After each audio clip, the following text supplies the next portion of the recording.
introduce you. Okay, done. I'm stopping my. Yeah.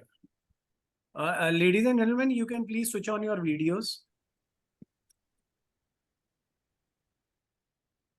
Yes, so that Madhan can see everybody.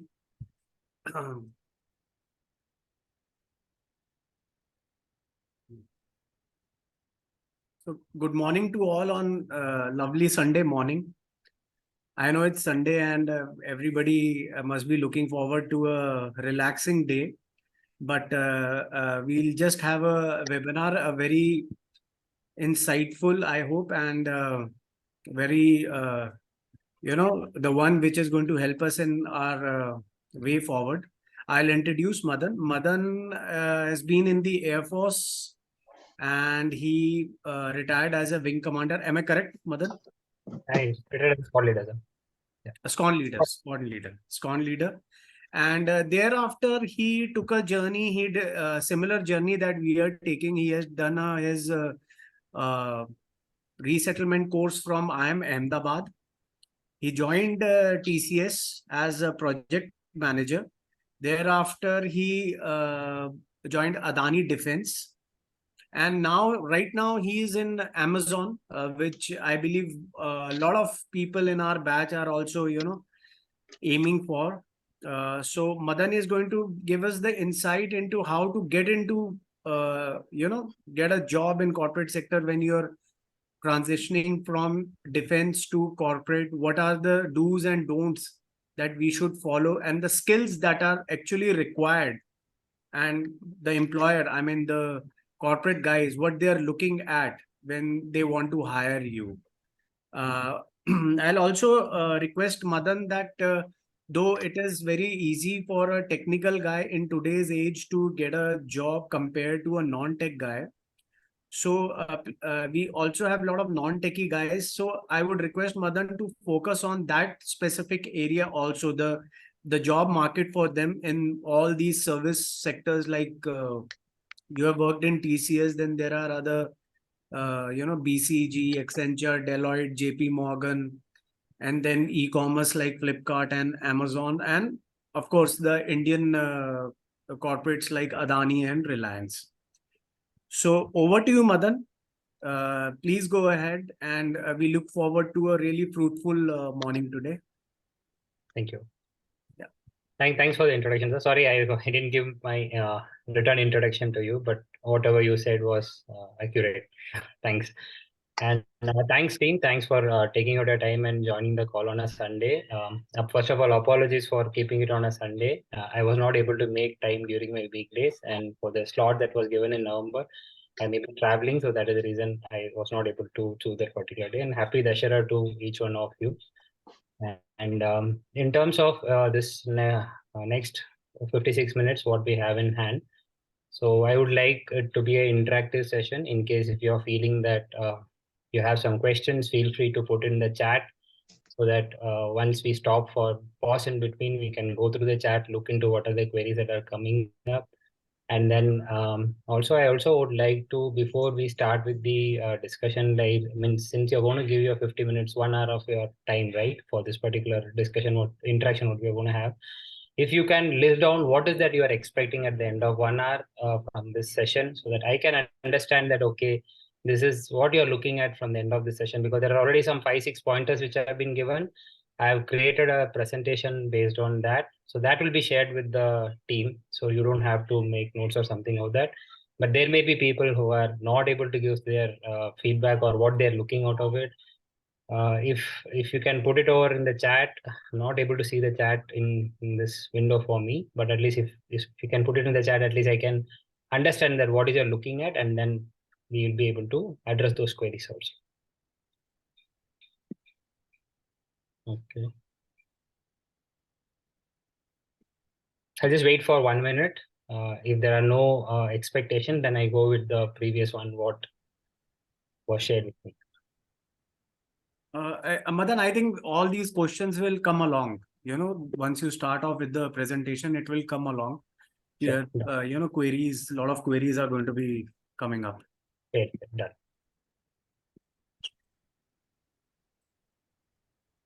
I'm sharing my screen. Is my screen visible to everyone? Yeah, it's visible. Okay. So the purpose of this discussion, I try to put it into 5 buckets in terms of first is to share the knowledge what I carry from my experience and to share with the team out here so that I sincerely hope that it will benefit them. And what are the challenges that are generally faced by the people who have done it in the earlier? And I'd like to share what are the strategies that work for me. And obviously, there were lessons learned throughout this journey for me. So I'd like to share those lessons learned also with all of you. And also, I'd like to take on questions and try to provide a honest and a sincere answer towards that, which may really help you in your journey going forward. So there are approximately 16 to 17 slides here. I don't expect to take more than 2 minutes for each slide. So we can wrap it up in the first 30 to 35 minutes and post that for the rest of the 20 minutes. It's good to have an interaction because I think that may help the team out here more. So no, the first one is there are like when I did my transition, I've come across two personalities within myself, why me and the try me part. What I mean by why me is in terms of some people who are really willing to continue, who are willing to continue in service, but especially this is more applicable for short service commission officers who are willing to continue in service. There were lack of provisions or they were not able to do so, and that was the why me category. Like they always felt that okay, in terms of okay, they wanted to continue, the organization did give me an opportunity. Second is with respect to people who are very actively looking out for opportunities to career outside armed forces, people who believe that they want to do leave a mark of their own in the corporate side also. Personally, I feel that it's people can swing between the both the extremes. I was in a why me category sometime. I was in a try me category sometime. I kept switching between both these sides. For me, I believe that it's perfectly normal. There may be some of you who would be going through this feeling that it's, in my opinion, I feel that it's normal that it happens. People swing between both this continuum, and there is nothing wrong about it. And when I was doing my transition, especially from the armed forces into the corporate, the opportunities looked sometimes very bleak to me. Okay, I sometimes I felt because for me, I got my first job almost at the end of my PRC. So that way, sometimes it appear to me that okay, it was very bleak. Opportunities are very bleak, but the world outside is not as bad as what I assumed to be. So it need not take too much of pressure is what I would say to a few of the people who may be out there who are very similar क्या to me. Y Y नहीं, मैं तो वो खा रहा हूँ ना.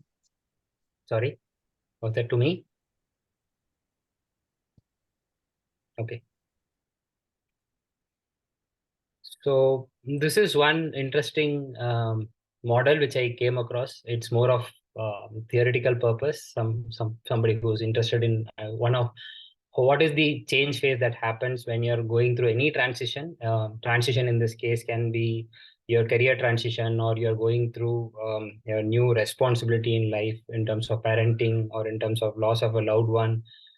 Generally, these are the stages at which a person goes through. Some people may skip 1 or 2 stages and jump on to the immediate to the next one, but most of you may be in one of these phases. Somebody may be in a denial phase. Okay, why is this is happening to me? Somebody may be in kind of a very excited phase. Somebody may be in kind of an experimenting. So this is a model which if somebody is more interested in understanding from the analytical side in terms of what's happening with me and why am I feeling, what am I feeling. Somebody is interested in knowing that, they can go through this particular thing. They will be able to appreciate themselves. And it's okay to feel the transition is not always easy, and it's okay to feel down sometimes, but obviously you just need to understand that after you feel down sometimes, then the curve is going to be upwards and you don't have to worry about it. I'm sharing this because I felt this. I'm not sure how much of you are feeling. Since this is my journey, I thought it's good to share so that it helps somebody. Few of the challenges that what I faced when I was doing my transition was, I think I felt very shy when I wanted to reach out and ask people for help. Help here It can be in terms of mentoring or in terms of understanding the industry or in terms of what are the job opportunities. People are really helpful. When we reach out and we ask questions, people really help out, and they come up with sharing their own knowledge in terms of this is what I felt, or this is how the industry works, and these are the required skill sets. So it's good to reach out to people and ask, and especially if they are from the armed forces, they will be more than willing to help. They may have their own commitments during working day, and they may not be able to respond, but obviously on a weekend, I think most of them will be willing to help. And it's always good to choose a mentor. In my case, I didn't do it, choosing a mentor. But for whomsoever I interact currently, I always say them that if you're looking for a career in a particular industry, choose a mentor and ask them whether you can be my mentor, and you can be the mentee along with them, irrespective of your age and experience. If you're looking at industry and an organization, it's good to choose a mentor. It really helps because they would be able to give you insights, and also in terms of what works well in that particular organization, what is the culture of the organization. Because sometimes it happens that for me, I assume something, okay, this organization may be like this, but once landing there, the experience may be different. So it's not that one size fit all. So it's good to have a mentor, so they'll be able to share the insights. And one other challenge was also that I faced was in terms of choosing the career path. To be honest, I started with TCS. TCS, I was into IT enabled services. Then I thought after end of 3 years, I said, I think I need to get back to the defense industry. And I picked up a career in defense industry. And after that, I wanted to work for MNC. Then I moved over to Amazon. One thing that remained common in all these three organizations was through and through, I was a projects guy. After I left Air Force, I was clear that I wanted to do my career in project management. But the industries I kept changing.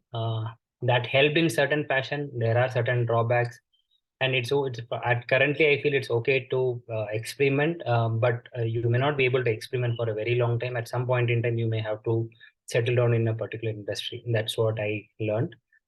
And one other challenge what I faced also is in terms of from mindset perspective. From a mindset perspective, in armed forces, we believe in kind of not for profit. Okay, for us, mission takes the absolute is a paramount thing, and the means we can spend money more to achieve the mission.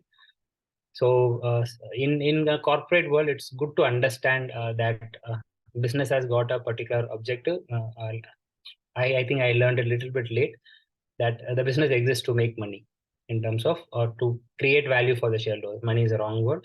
To create value for the shareholders. So from that perspective, we need to at least I need to I had to reorient myself in terms of, okay, in terms of how can I add more value to the business? How either it's by increasing the revenue or reducing the cost or optimizing the process.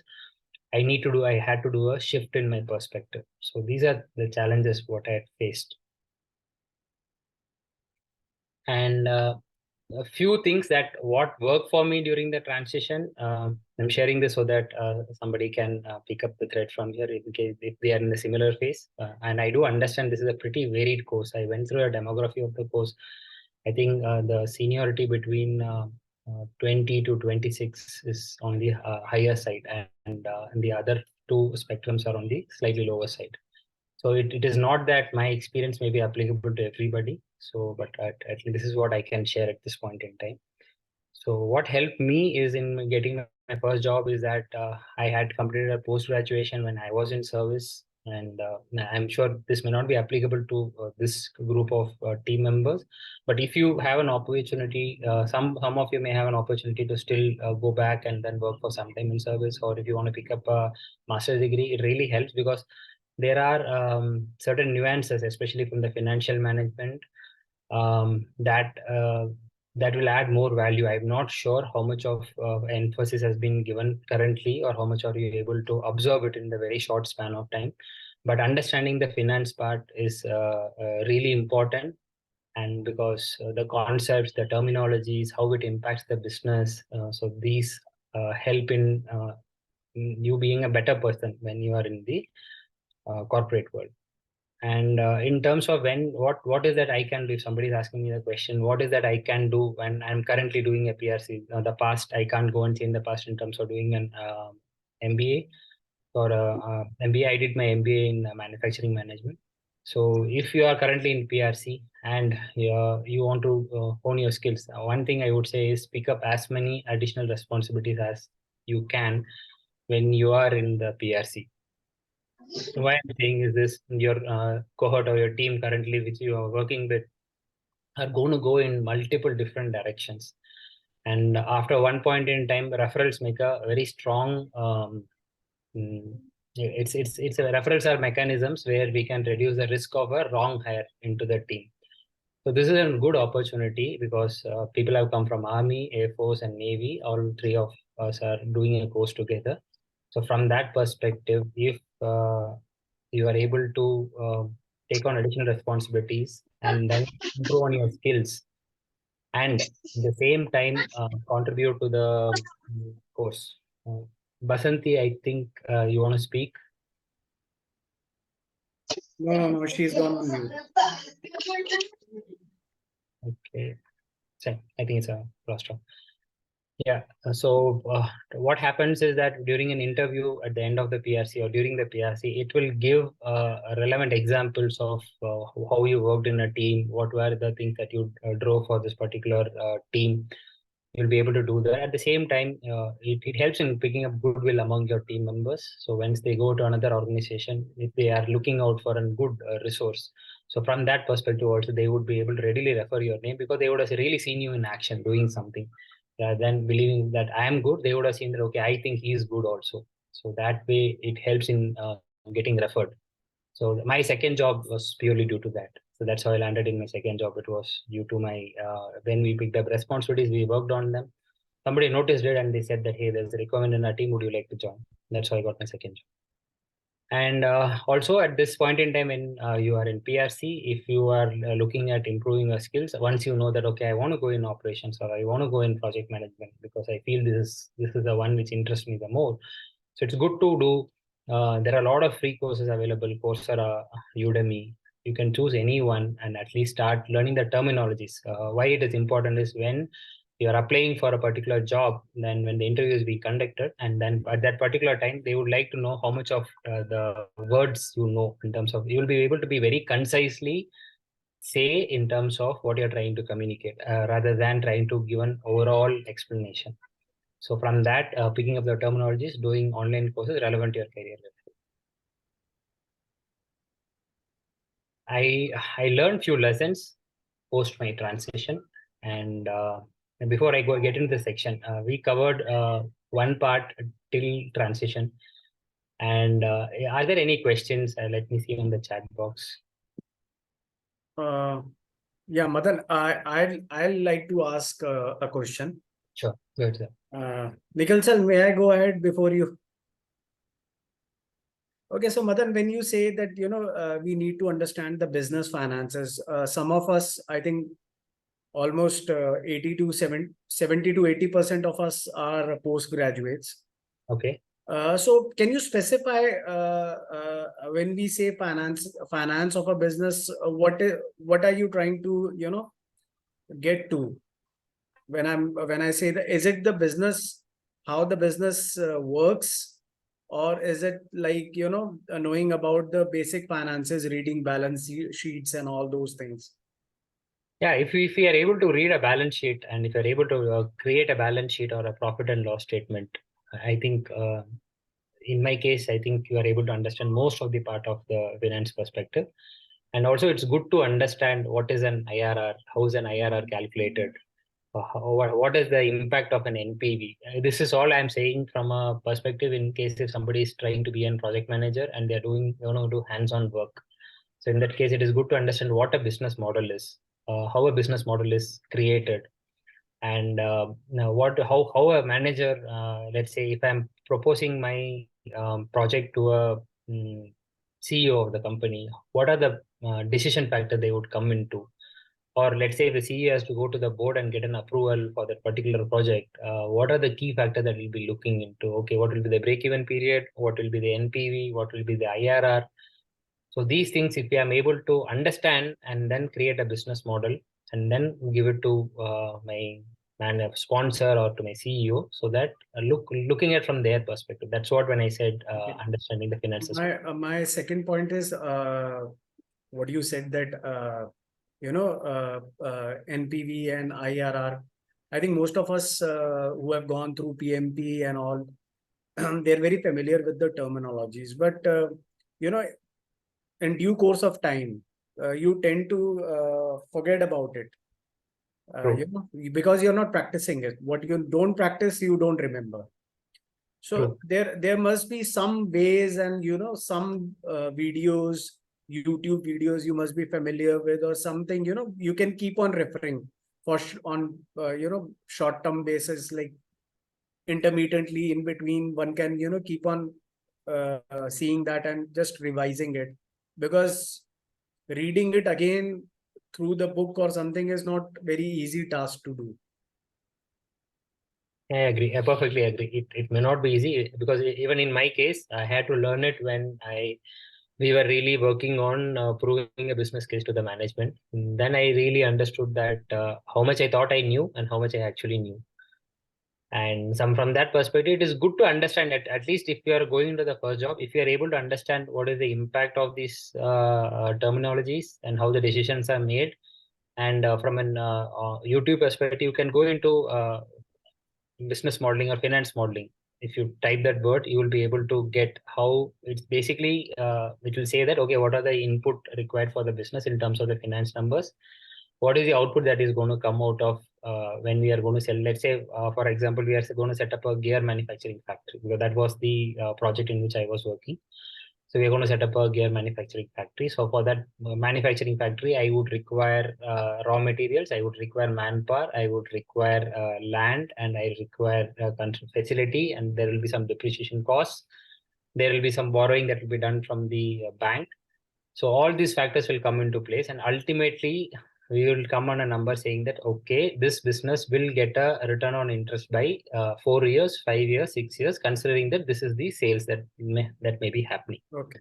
Yeah. So from that perspective, if you're not able to envision a very large one, you can try to do in terms of thinking that you are running your own business. Like even it can be a restaurant. Okay. You can think that you're going to run a restaurant. You can do some courses on in terms of financial modeling. It may not be applicable for everyone. It is only for those who are willing to go into project management of, let's say, startups, or in terms of where you are expected to prove to the management this project is financially viable, so that they give you the money required for executing the project. From that perspective, I'm saying. So if you are working from that perspective, I think you will start understanding a larger aspect of where what fits in, how am I supposed to approach a problem. So I'm not sure whether I answered your question, sir. You answered it well. Okay. So I understood also what is to be done. When you say financial modeling, I think there are a lot of courses, free courses on financial modeling. Correct. On Coursera also, and CFI also, I think, carries out free courses on financial modeling that can be done. Thanks. Sir, Nikhil sir, please go ahead, sir. Good morning, Madhan. I thought it's appropriate to ask you the question right away. The transition from the Air Force to the C-suite, and thereafter you already transited thrice to work with TCS, a tech company, followed by a defense company, and now Amazon. How varied is the experience working with 3 different organizations, and what are the takeaways? Yeah, sure. From an working perspective, each has its own charm. The larger the organization and the more structured it is. That's what I have felt it. So they will already have their mechanisms in place to control the outputs. The inputs, they are known. There are mechanisms to control the outputs. So pretty much things are very predefined. In Adani, I worked for Adani Defense. So in Adani Defense, it was a kind of a startup, I would say, for us. So we had to be hands-on in everything. We had to be sometimes a finance guy. Sometimes we had to be the operations guy.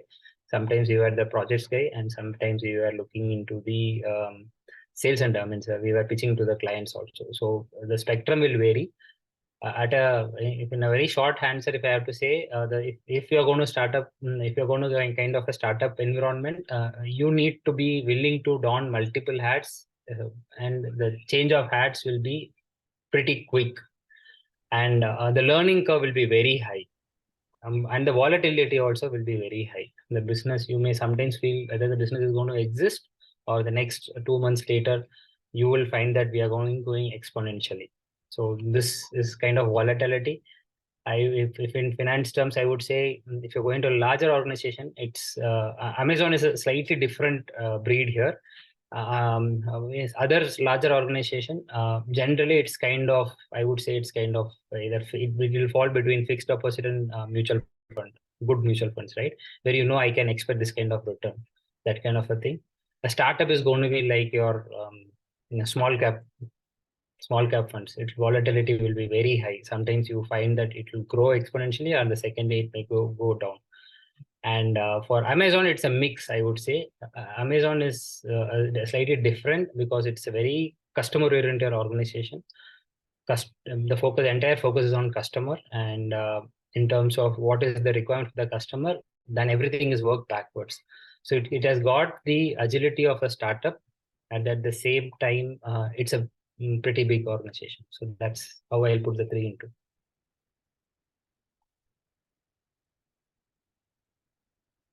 I'm not sure if I answered your question.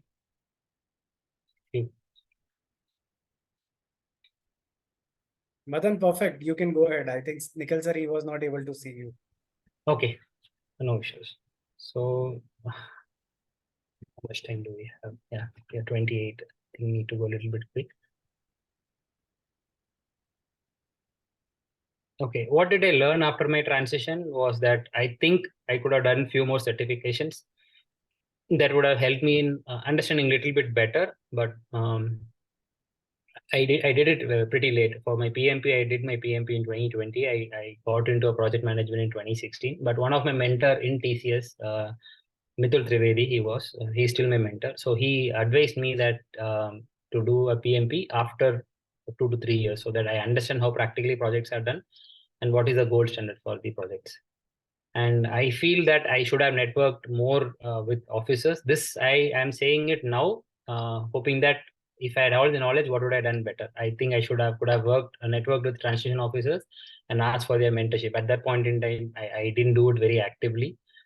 And I didn't understand the importance of the business model, the finance aspect of the business when I had transitioned. I knew the definitions, but when somebody asked me to create a business model, the first time I was not able to do. And then after that, I had worked along with the finance team to understand how it is done. Then I was able to do it.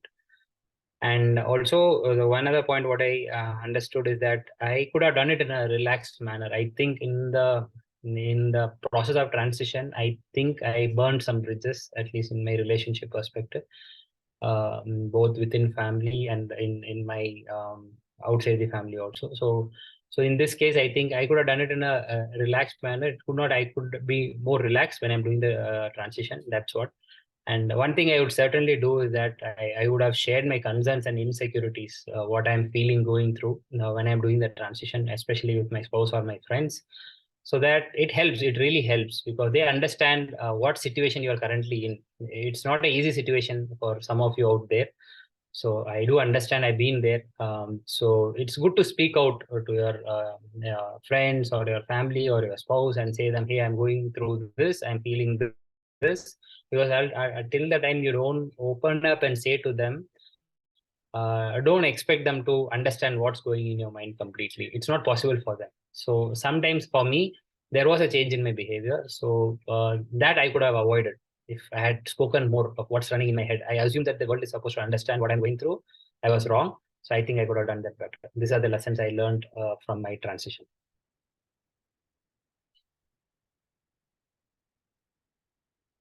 So I think we have already spoken on this. What are the skills to be picked up? It's for if somebody is planning a career in project management or not in project management also, it's always good to know about accounting and financial analysis. Because ultimately the company is going to do 2 or 3 things. One is they will be interested in improving the revenue. Second is they will be reducing their cost. Or third is to optimize the process to drive one of this, either increase the revenue or reduce the cost. So understanding finance part is, from my experience, that's what I learned, is really important, because from the people management side, almost I can say with ease of means easily I could say 90% of the armed force officers, they will not have problem in terms of working in a team, demonstrating loyalty to the organization, integrity, or in terms of leading a set of people, challenge managing volatility, uncertainty. So these are not at all a challenge for people coming from the armed forces. Where I felt I could have been better is in terms of from the financial part. That's what you would be seeing it coming often again and again. And also, yes, Excel is a tool. It's a pretty powerful tool. Any amount of time you put into Excel will give you rich dividends going downstream. So if somebody, this is irrespective of you're a tech, non-tech, you're finance, non-finance person. If you want to save time and if you want to be respected in your organization for your skills you bring on table, I can easily say Excel is one of the most important tools that will be very frequently used. And if we know how to use it right, so it's going to save a lot of time. So that's also one skill I would strongly recommend apart from the finance part. So few courses and certifications that can help is PMP, Lean Six Sigma, and financial modeling. These are the 3 things what I would suggest. This I'm saying. I wanted to call it out very clearly. This may not directly fetch me a job, okay? But when there is a particular job vacancy and I have 100 applicants who have done, the first metric that I would like to use if I'm going to recruit, I would see that, okay, who has taken some additional efforts to improve their skill level in that particular industry or the particular domain. Then those candidates I would like to pull the pool first. So from 100, if 30% are already taken some efforts to improve on the skill, they are a set of applications where I would like to spend my time if I have limited time. So from that perspective, yes, doing certification and courses help.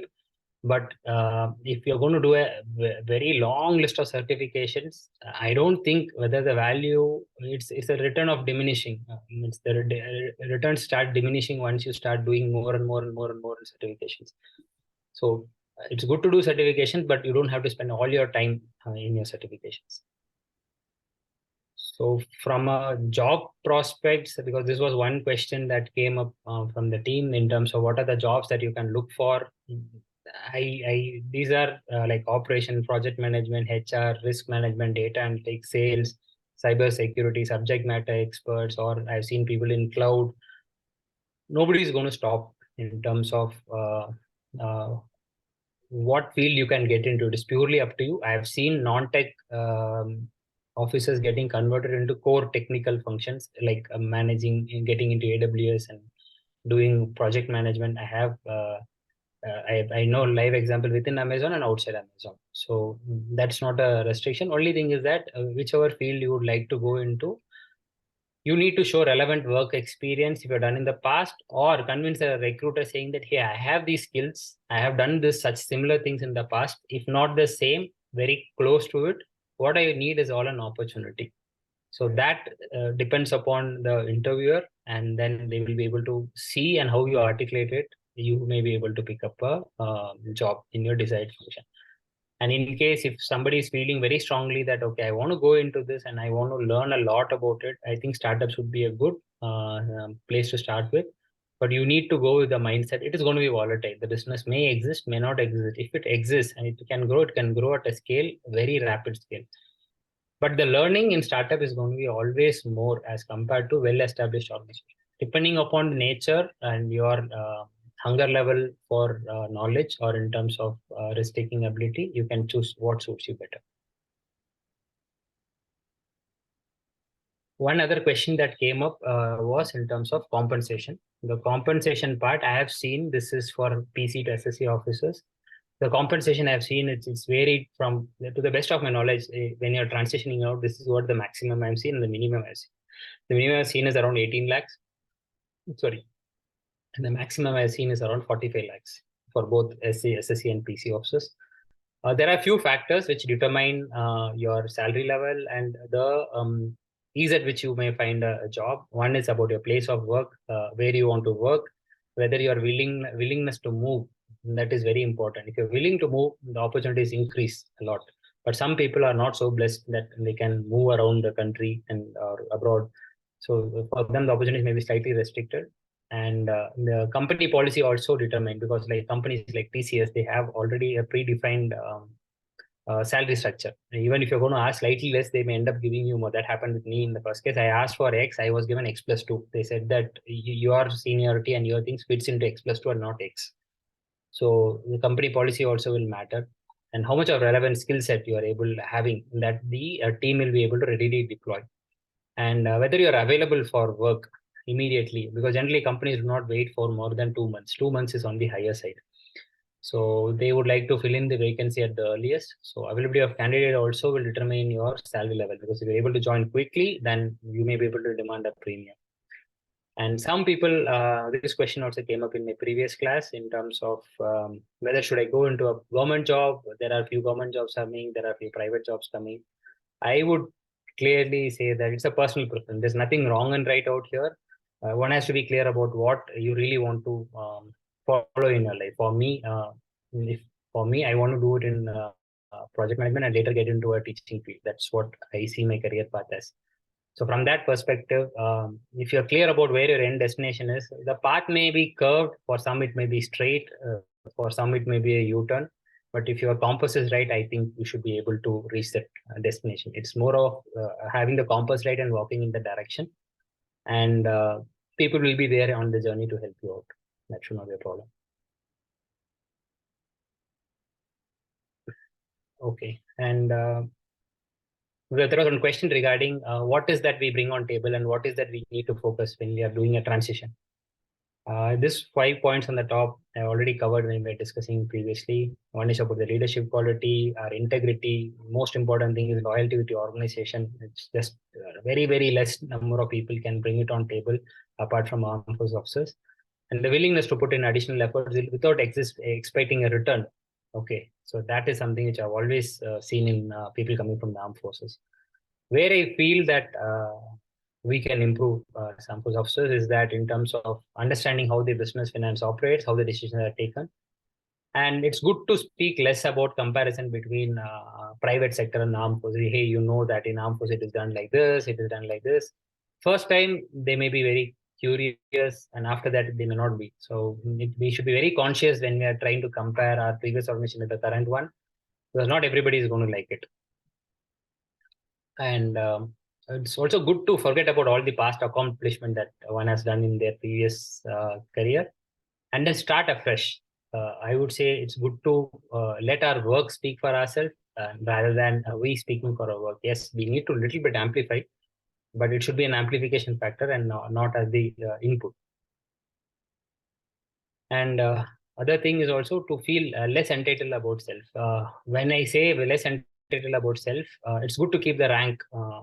You will get immense respect. I can easily say with a lot of confidence that 80% of my respect, what I get even today, is because of my previous service in armed forces.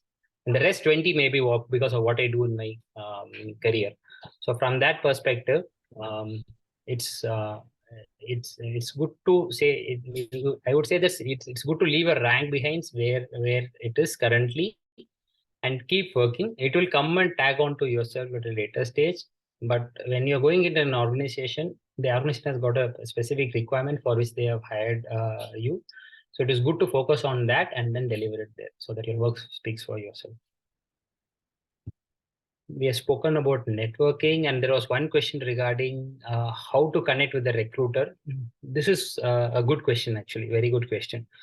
So at a PRC, when we are doing the PRC, it's always there are two mindset of people whom I had come across. One is that, hey, I know a recruiter, but I don't want to expose that recruiter to this particular cohort because I want to use that benefit of that recruiter for myself.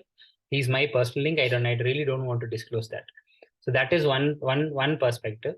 And I think for this particular phase, when everybody is together, I think it is better to contribute. If I know somebody, it is good to say, hey, I know somebody in HUL, Hindustan Unilever Limited. Here is the contact. Take it for the whole group. Okay. So what happens is when everybody contributes in a similar manner, your overall number of pool of recruiters is going to be substantially more. And you can do it in a selfish reason also. The reason is that you will be able to get more number of people on campus, and your probability of getting hired is more rather than keeping that one to yourself. So that's how I see it. I'm not sure how it is being currently done, but in our case, we openly spoke about it in IIM'B. People came out with links saying that, hey, I know this person, and it really helped in increasing the number of on-campus interviews that were happening. And we gave the particular lead to the particular person so that they maintain the contact with the person, because the personal connect to the recruiter is very important.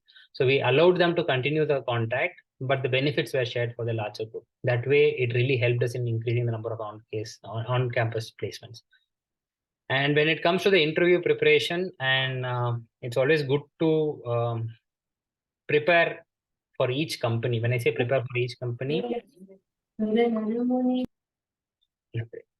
prepare for each company. What I mean here is that in terms of one size doesn't fit all. If I prepare for one company, doesn't mean that that is going to help me attend the interviews in all the companies. It is good to prepare for each and every company as if it is the only and the first interview that you are preparing, and create that. What helped for me was that I had created notes about each company. I kept those papers. I created the notes in 2015 April, and that helped me in getting a job in 2021, because my amount of effort required. First time I had attended an Amazon interview in 2015, I was not very knowledgeable about the interview process. So I was not able to clear it after 6 rounds. So second time when I came, I had to work a little bit lesser because I already had my notes. So that way, keeping separate documents for each company helps either for you or for somebody who has to prepare afresh. And connect with the employees of the same organization. If you're targeting an organization, it is good to connect with the people working in the organization, get an input from them. These are few good books which helped me during my transition. It will be there in the presentation. And this is what I wanted to share with the team. I know it could have been an overdose or more of a monologue. And this last 15-20 minutes, I really wanted to hear from the team also. And then their open queries. Before we go into the open queries, I have one request. I like to volunteer. That's why I volunteered my time for this particular activity. In case if somebody found some value out of this presentation, I would just request you, if you possible, you can go to giveindia.org and contribute whatever amount you feel is the value of this particular session. If you had attended a private session on this, if you would have paid for it. And just to call out, you can choose any particular field that you want to contribute. It can be girl education, it can be rescue of pets or dogs, or any category that you would like to. And at any amount, it can be 10 rupees, it can be 100 rupees, it can be 200. I just want that if you find value in it, kindly share with people, and then so that they can they can get benefited from it. And there are 2 more other contributors for this presentation. What I made, it was Naveen. Naveen is a lieutenant commander from Navy, and Srikanth is also from the Navy, but the Air Force. Srikanth is coordinator from the Air Force. So these were also people who contributed in creating this presentation along with me. I am done from my side from this presentation perspective. So I'm open to having queries. Thank you, Madhan. I would request everybody, you can go ahead with you. Please raise your hand for a question, and Madhan will take on questions.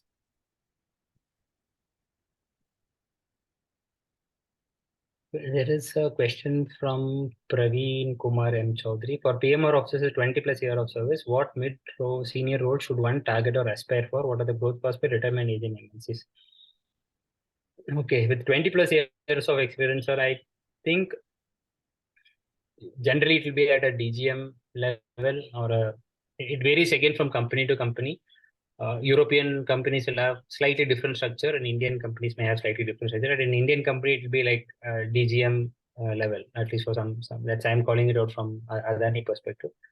What are the growth prospects? So growth prospect is purely left up to the individual. How they would like to, what acceleration they would like to have in their career. I'd like to take an example of Group Captain Gavankar, who left from Air Force. He was a Group Captain Select. He left from Air Force at the prime of his career. And he is the CEO of Safran today for India. Okay. So there is no glass ceiling or any layer that stops you. So whatever you want to do, you can grow. It's purely up to the person. In my opinion, retirement age in MNCs, I think is 58 or 60. I'm not sure about it. I think it's 60. 60. Okay. One question has come in terms of, can you speak about Amazon Pathway Program in India? What is the QR? What is the selection procedure? What is the preparation required? And the resources required for the same. Okay. So first question, what is Amazon Pathway? I think since you're asking this question, you will be aware of what Amazon Pathway is. To others who are not aware of Amazon Pathways is a program which helps in, it's an accelerated track program. It is purely for leadership roles. The bar is very high for Amazon Pathways. It is kind of, I would say, like Tata Administrative Service, people would have heard about it. Is what Amazon Pathways is. They would select people, they will rotate them amongst verticals within Amazon. They are destined for higher roles. So that's what Amazon Pathways. What is a QR? QR is that generally they pick up from campuses. They don't do off-campus selections.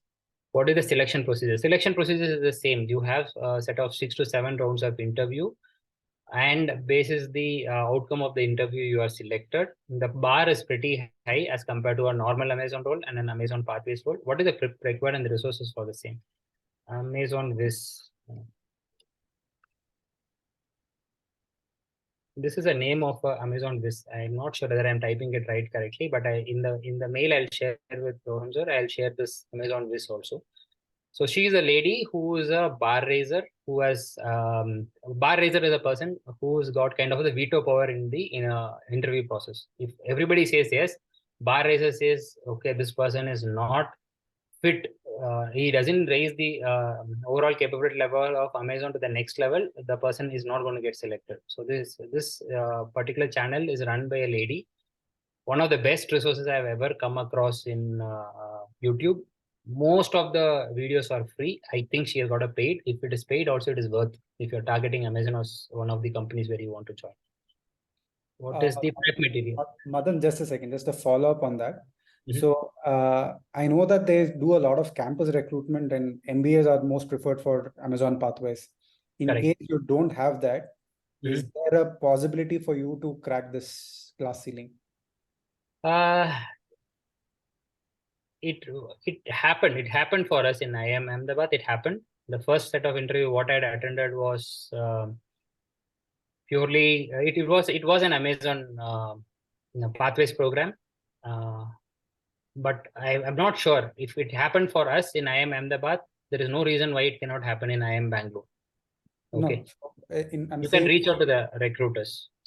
Okay, so in case like it doesn't happen through IIM Bangalore also, as an individual applicant, is there a way you can, at least reach the concerned people where you can, at least apply for this program? I don't think they would encourage that, but as for Amazon, I can tell you with a lot of confidence, I can tell you that there is no glass ceiling in Amazon. If you are fit, if you are doing well, you can surpass an Amazon Pathways person also. So you don't have to think that they are only the people who are going to destined for higher roles.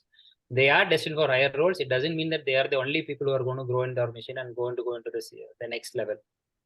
So Amazon that way is pretty transparent in working. If talent is there, talent will get recognized. You need to articulate that. You need to demonstrate it. So it's at a very base level. There is no discrimination between a Pathways program manager and a normal program manager. Both of them have the equal opportunities. But only thing is that a Pathways program manager gets exposed to multiple business verticals.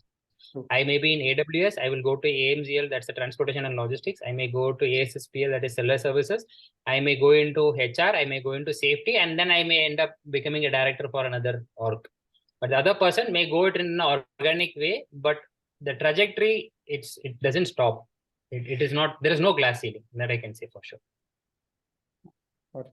The experiences is varied, but it's Yeah. the same. Yeah. So got it. So my question was, in case you're not able to do it from IIM Bangalore as an individual applicant, how do I reach the at least the application process, or whom do I contact, or which way? What is the headway for just reaching the initial path of selection? Where do I apply? One thing that I can, what we did, I'll tell you what we did in IIM'B. There was a campus placement going on for the regular batch. There was a campus coordinator for that. Makanshi, her name was Makanshi at that point in time. I'm not sure whether she's still around. Makanshi or Makansha. So we reached out to her. We said, here is a set of people. Here is their profile. Do you want to help us out? And maintaining good relation with your campus placement team of the regular MBA in IIM will give you a lot of connects. You can tell them, hey, once your recruitment is, everything is done. Okay, we don't want to compete with you. Once your recruitment is done, once your recruitment season is over, will you be able to connect us with the right SPOC from the relevant companies? Because they are responsible for campus selections. Okay, so at the same time, they don't feel that you're competing with them. Because when you also get into it, they feel a little bit threatened in terms of, hey, the pool is becoming larger. Why should we give our contacts to them? You can say that you finished off your phase 1, phase 2, phase 3, whatever the thing. When that is over, please pass on the coordinates. We would like to connect with them. And in the connect, if they have vacancies, obviously they will reach out. That's how they came for us. You can try that out. Thanks. I think. Okay, this is where the questions in on the chat box. I think Suresh is asking a question. Suresh, go ahead with your question. Yeah, thank you, Rohan sir. Hi, Madhan. Thank you for the lovely session. My question is to you regarding, all of us, you are aware that we have a multifaceted experience, and however we choose a path while we join the corporate. In my case, I have decided to go into program and project management, operations and supply chain management, or business continuity and crisis management. So my question to you is, how do I bucket myself into various roles in researching on a company? How do I research it? I understand there are various platforms, the company website, the Glassdoor, and you interact you network with people to understand the culture and all. So what my question to you is, how how can I leverage technology in terms of researching the company? Because this is one important aspect for any one of us who are going to face the interview, to understand it before we even join the company. Okay. If I understood you correctly, I think you want to do a research about the company that you are targeting, and also you want to apply for those roles. So you had said you want to be in project management and supply chain, crisis management. So currently, to my understanding, these are different verticals. It's good to initially at least to narrow it to the top two, what you think you are the most suited. How I did it for myself, this was told to us by, if I'm not wrong, Ambika ma'am, if I'm remembering her name right. So she said that take out 5 things that you think that you have done very well in your life, and 5 attributes which helped you in doing those 5 things right. So you will come up with a list of 25. With the 25, you try to circle out. You will find that there will be 4-5 strong attributes which help you in doing the 5 achievements in your career. So with that, you can try to map this particular skill is more relevant to which particular job family. So that will help you in categorizing the top 2 roles where you think you will be able to do well. So once you do that, in terms of doing research about the company, it's good to read about the founders of the company. What do they believe it is right? For example, if somebody is going to choose Amazon, there is a book written by Brad Stone. It's called Everything Store. So if somebody's want to join Amazon, it's good to read about Amazon. So that will tell very strongly about the ethos of Amazon, what Amazon believes is right, what they believe is wrong, how did the company start? What thought was there when it started? Because the founder plays a very strong role in any organization because they bring like-minded people into the team. And when like-minded people and the founder has got the similar vision, then the hiring downstream also happens in a very similar fashion. So it is not saying that this is the way to run a company, because every company has got a different purpose and the founders are going to be different. So they imbibe very different value system.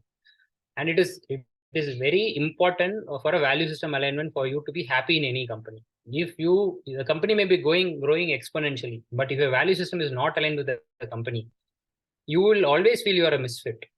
People external will feel that, wow, you are in that particular company, you're doing really great. But you as an individual may be suffering because what you believe right is not what the company believes right.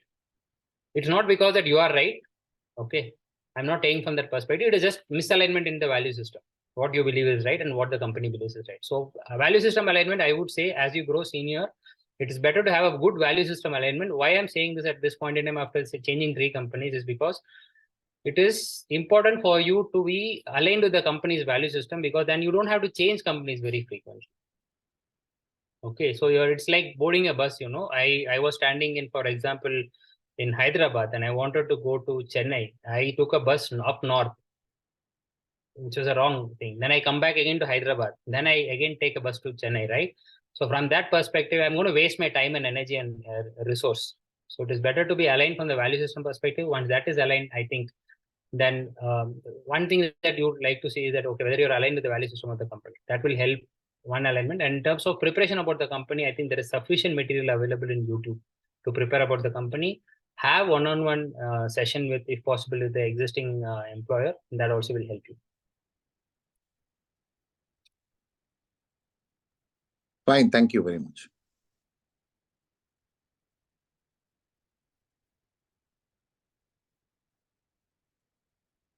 Yeah, we have Anyone else? 2 minutes. Okay, Madan, I would ask you one question. Since you are in the industry for so long now, you must have been a hiring manager for a lot of people. A lot of CVs must be coming to you also. You must also be going through those resumes and CVs. So when I hope that is the case. When a resume or a CV comes to you, what exactly, when you look at the resume, what exactly you look for? The key things. Do you go through the complete resume, complete CV? Because there must be hundreds of CVs, hundreds of resume coming to you as a hiring manager. So what is the process that is followed? Because we want to know, what happens with people like us who are transitioning is that we make 2 pages of CV, writing history of our career, whether it's a 10-year service guy, 14, 20 years, he will write a bit longer, stating everything in that CV. But I don't think so a hiring manager has time to, go through each and everything. I got your point, sir. So from a recruitment perspective, honestly speaking, first filter what we would like to have are the referral candidates. Has somebody referred any particular candidates? Why referral is not because of being biased for the referral candidates. Generally, the attrition in referral candidates is lesser as compared to the non-referred candidates. So first is we would see whether there are any referred candidates. If there are referred candidates, generally, if I'm going to spend like 45 seconds to 1 minute on non-referred candidate, I would end up spending 3 minutes on a referred candidate. So first is the referred pool of candidates. Do we have any referrals? If that is not there, then we come on to that. In terms of a resume, I would strongly advise anybody not to prepare more than 2 pages. When I say 2 pages, the front and the back, that's it. Because no recruiter is going to have more than 45 seconds to 1 minute more. Yeah, I'm on a normal pace, not more than that. That is the time they would give for any reviewing any resume to see whether this candidate is a fit for that role or not. And that it's good to always tie it up with the job description. The job description, what is the job description? Try to marry your resume with the job description so that you are able to bring out the same wordings in the first 30-40 lines and try to convey the impact. If that is there, that interests the particular recruiter, then we can go into the depths.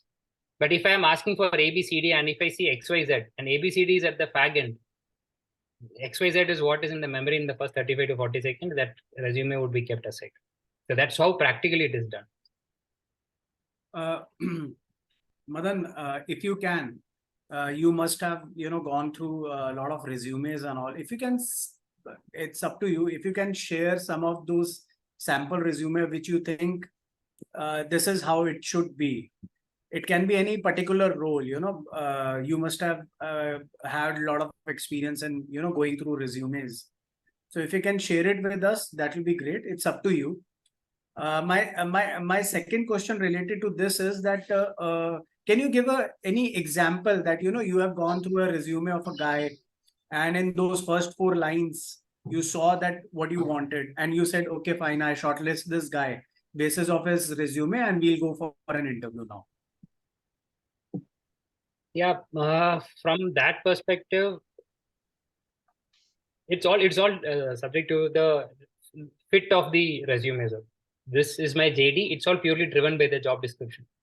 This is my job. Let's say, for example, if I'm looking for a project manager with armament experience, the first filter will be for the armament experience people, whether they are having any armament related experience or not. Then after that, they would say, okay, the existing team dynamics and where they will fit into. Because if you're looking for a senior role, we really don't want to put a junior person in that particular role because it may affect the dynamics for that particular organization. And it may vary from organization. For Adani, it may be the case. For Amazon, it may not be the case. So that industry, what do you say, the organization policy and the culture also plays a very important role. Then after that, in terms of, okay, are they having, let's say, if we are going to set up a storage area, or we are going to set up a missile preparation factory, assembly unit, do they have any relevant experience of that? So things will start flowing from that perspective. Or this is an apple to apple comparison. I require a defense related person and I'm getting a defense related person, then this is how we would see. If we are looking for general program management experience and non-tech program management or tech program experience, then we would say, okay, have they handled projects of what value have they handled? Whether there was international project management or it was a local project management, and whether our requirement is international, because the skills that will be required for dealing with stakeholders from across the border will require a certain level of maturity. So that whether they really have that experience, or is it going to be the first time they're going to do it by experience. And then when we do that filtering part, then we would say, okay, these are the top 5 candidates whom we want to filter out, and whether the candidate is available for joining within our notice period time. That also we would like to see. Even if you have a good candidate and the candidate is going to take 6 months, then we may not be able to wait for that good candidate. We need to fulfill, because we would be running overtime to meet the gap in the bandwidth. So we will not like to wait for a very long time. So there are multiple factors. To cut short, it will be fit to the profile is first thing. That's why your JD should always match with your resume. Don't make one resume and circulate it everywhere. It is not going to help you. You are actually wasting your chance of that conversion. Spend 1 hour on a resume. It will pay you much dividend for the particular JD what you're applying. If you apply for 100 roles and you're getting 4 responses, if you tailor make a resume, I'm very sure it will increase to 8 or 10. It will double up your opportunities. So that's how I would say. I'm not sure whether I answered your question. Did I? Yes, absolutely. You answered, my question. What actually I wanted to bring out for the course, that what is the role of the hiring manager and how much time does a hiring manager has to go through each and every resume. So you made it very clear that it's not that he will take 1 hour to read your resume. It is just a matter of 30 seconds to 1 minute. 1 minute is on the higher side. 30 seconds or 45 seconds is what a person will see, not more than that. Yeah. Anyone else? Any questions? Please raise your hand. No questions. Okay. I request Madan, can we have a photograph? I'll request everyone to please switch on their cameras.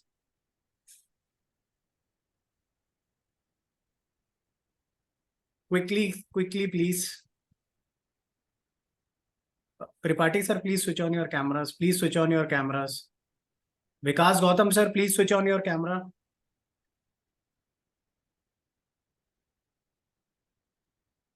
Yeah.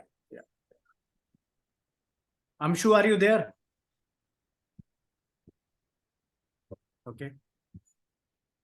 Okay, smile please. Okay. Thank you, Madan. We had a great session with you, and it was really insightful. Good tips, practical tips, and I'm sure we have a lot to take away from this session. Still, anybody has got any questions, he can go ahead and he or she can go ahead and ask Madan.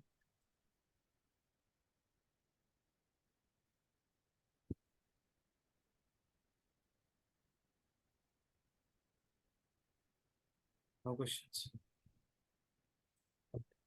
No questions. Okay. Yes, sir. That's it. So And we can end this session, and we'll be in touch with you, Madan. If anyone from the batch he gets an interview call or get shortlisted for Amazon, I'm sure you will be able to help, going through the interview process and what are the practical points to be followed. I'm sure since the interview with the Amazon is, I think, 6-stage interview, or that's what I have heard.